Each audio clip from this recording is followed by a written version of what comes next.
दोस्तों, मेरा नाम है प्रखर राजपूत। आप देख रहे हैं आज का यूपी। इस वीडियो में आपको बताएंगे भारत की वो तमाम बड़ी खबरें जिन्होंने सबसे ज्यादा पिछले 24 घंटों के अंदर सुर्खियां बटोरी हैं। सबसे ज्यादा उन खबरों की बात करेंगे जो उत्तर प्रदेश से संबंध रखती हैं, क्योंकि इस चैनल का नाम ही है आज का यूपी। तो बिना किसी देरी के सबसे पहले बढ़ते हैं पहली खबर की तरफ।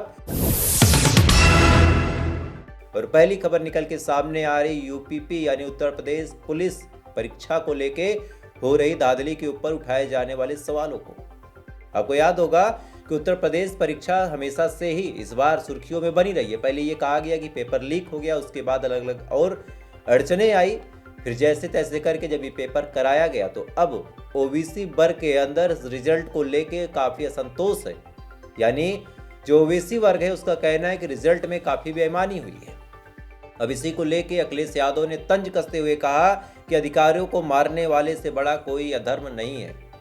यानी अगर कोई किसी के अधिकार को मार देता है तो उससे बड़ा कोई अधर्म का काम नहीं है। दरअसल पूरा मामला अगर हम आपको समझाएं डिटेल में तो जैसे ही रिजल्ट निकलता है और जब ओबीसी वर्ग की लिस्ट जारी होती है तो उसमें कई ऐसे नाम थे जिन्होंने शंका पैदा कर दी।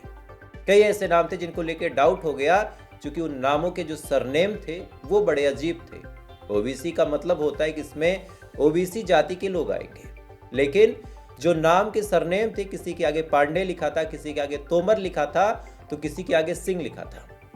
अब यही चीजें जब लोग देखते हैं, लोगों के अंदर ये सवाल उठता है कि आखिर ओबीसी कोटे के अंदर पांडे और तोमर क्या कर रहे हैं। इसी को लेकर फिर जब सवाल उठाया गया तो इस सवाल के जवाब में उत्तर प्रदेश पुलिस परीक्षा बोर्ड ने कहा कि हम सरनेम देख के नहीं बल्कि कास्ट सर्टिफिकेट यानी जाति प्रमाण पत्र देख के कैटेगरी डिसाइड करते हैं।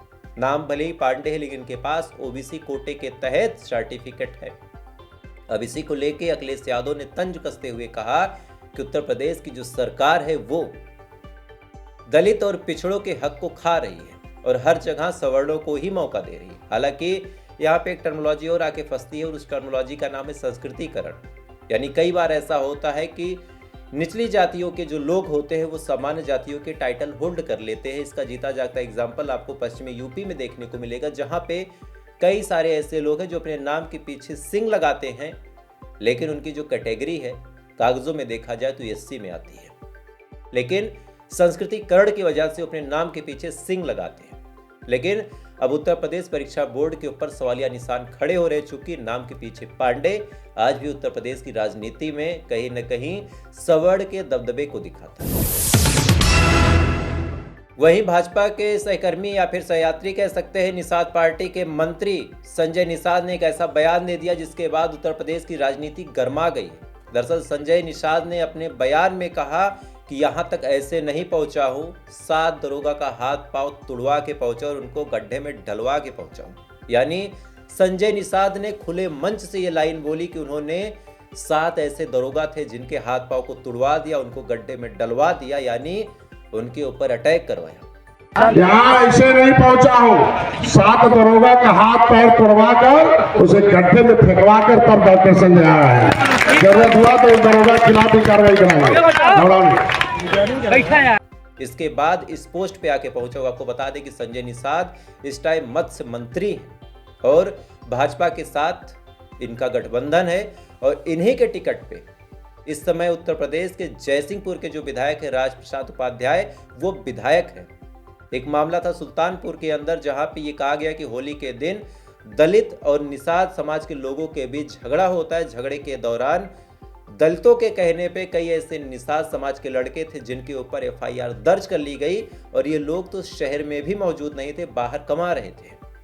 अब ये बात जैसे ही निषाद पार्टी के संजय निषाद को पता चलते तो इस टाइम उनका जो संवैधानिक अधिकार रथ यात्रा है सुल्तानपुर से ही गुजर रहा था, तो इस रथ यात्रा को वो घुमा लेते हैं सुल्तानपुर के दोस्तपुर की तरफ और वहाँ के एक मंच से ऐसा ऐलान करते जिसके बाद चर्चाओं का बाजार गर्म हो जाता है कि क्या सच में संजय निषाद ने 7 दरोगों की हाथ पांव को तुड़वा के गड्ढों में डाल के उनके साथ कोई गलत काम किया, या फिर महज सत्ता के आवेश में संजय निषाद ने ये बात बोल दी।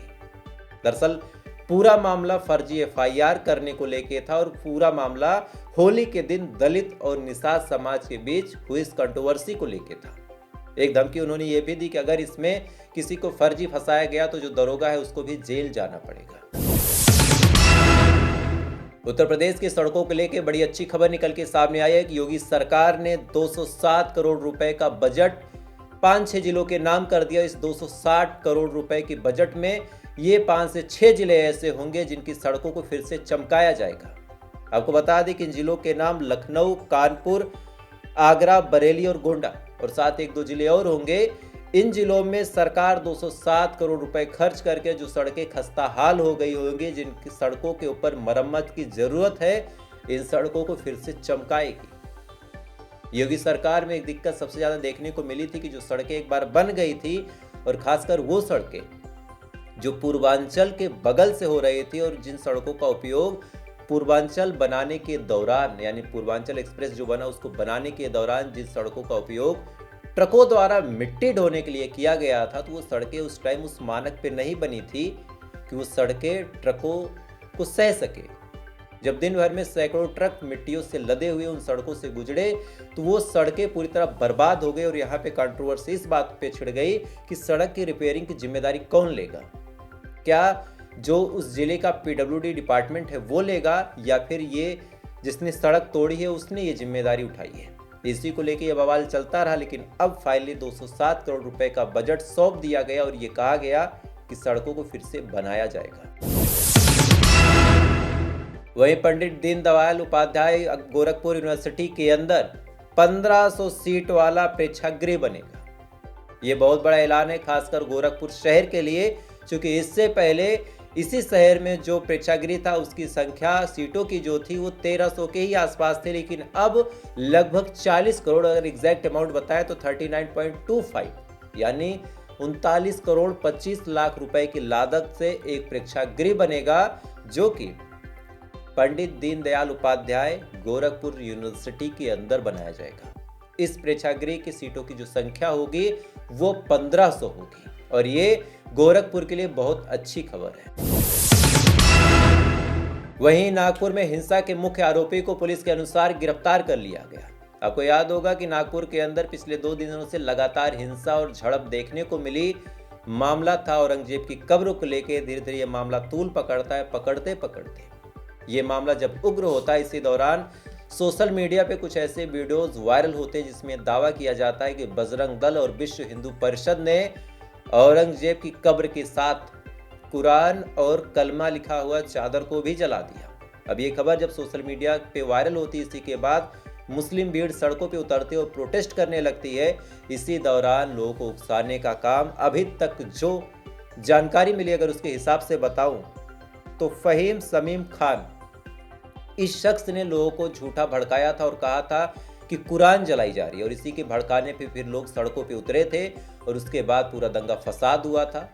एक पुलिस वालों के ऊपर भी कुल्हाड़ी से वार किया गया था। एक पुलिस वाले को गंभीर तौर पे घायल कर दिया गया था। बाकी गाड़ियों को भी तोड़ा फोड़ा गया था और तमाम चीजें हुई थी। पुलिस वाले घायल होते हैं, आम आदमी भी परेशान होता है, पब्लिक प्रॉपर्टी को डैमेज किया जाता है, तमाम तरीके से जांच पड़ताल होती है और फाइनली जब पूरी जांच पड़ताल की जाती है तो एक शख्स जिसका नाम था फहीम समीम खान, इसको अरेस्ट किया गया है महाराष्ट्र के पुलिस द्वारा। जो फहीम समीम खान है, ऐसा नहीं कि कोई मामूली आदमी है। एक बार ये नितिन गडकरी के खिलाफ चुनाव लड़ चुका है। एक पार्टी है MDP, माइनॉरिटी डेमोक्रेटिक पार्टी। इस पार्टी से इसका संबंध है। इसने ही पुलिस के अनुसार लोगों को भड़काया था और इसी के भड़काने पर नागपुर के अंदर पूरा दंगा फैला था। फाइनली नागपुर पुलिस ने इसको गिरफ्तार कर लिया है। अब इससे पूछताछ की जा रही है और साथ ही जिन लोगों ने भी इस पूरे मामले में तबाही मचाई, जिन लोगों ने तोड़फोड़ मचाई, उन लोगों को चिन्हित किया गया और 47 लोगों को नागपुर पुलिस द्वारा गिरफ्तार कर लिया गया है। अब सोचिए। खैर, आज की ये बड़ी खबरें थी और हर एक खबर के बारे में आपकी क्या राय कमेंट जरूर कीजिएगा। और ऐसे ही खबर अगर आप सुनने के शौकीन हैं तो वीडियो को लाइक करके, चैनल को सब्सक्राइब करके अपने प्यार जरूर दीजिएगा। तो कल आपसे फिर मुलाकात होगी उत्तर प्रदेश समेत तमाम भारत की खबरों के साथ। तब तक आप अच्छे रहिए, खुश रहिए। जय हिंद, जय भारत।